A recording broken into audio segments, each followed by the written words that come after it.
Okay, so we have 2 last days before we go ahead and take our post quiz, and then that's the end of the unit.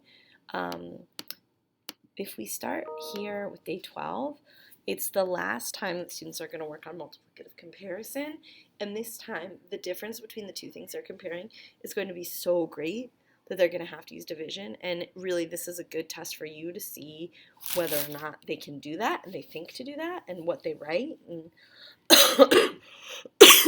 so in some ways I almost think of this like a summative assessment, although of course we're not like assessing them, and it'll be interesting just to see how they get their answers. There's 5 minutes to develop the contest, and then you let them work basically the rest of the time. They'll need laptops and blank paper. We've been learning about food deserts. Who can remind the group what we've done? There's just some review. And then today we're going to do our last bit of little research and comparison. And so your job today is going to be to write a sentence, comparing the number of options for fresh produce at a grocery store versus a convenience store or corner store. And just in case they haven't learned that, fresh produce is just another word for fruits and vegetables. So the steps are to basically count the options at the Peapod website, count the options in the picture from a corner store, and then write our multiplicative comparison statement.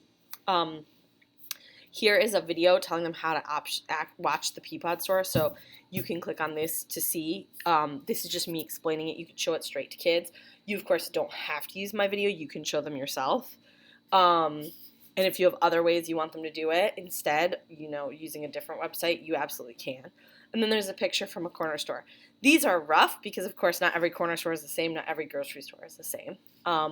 But what we want is we want numbers that they can actually work with, but that they can't really easily count up or just easily multiply, because we want them to use division to write this comparison statement. If you have extra time, I'd let them write more about what they learned during this unit, how that made them feel. And then that's really just that task for that day. I didn't include Big Math Congress for the mathematics, although you're welcome to do that. The last day is to wrap up the unit, really just sharing on these questions and making sure that you give kids time to talk. And then, in their ELA classes, they'll have time to write to people as part of taking action then on what they've learned. And there's some really great information out there about how basically it's up to the DC Council and our mayor to allocate funds to grocery stores in Ward 7 and 8.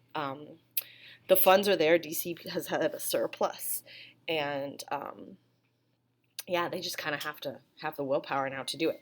So anyway, they're going to get to share out. I think also just sharing two different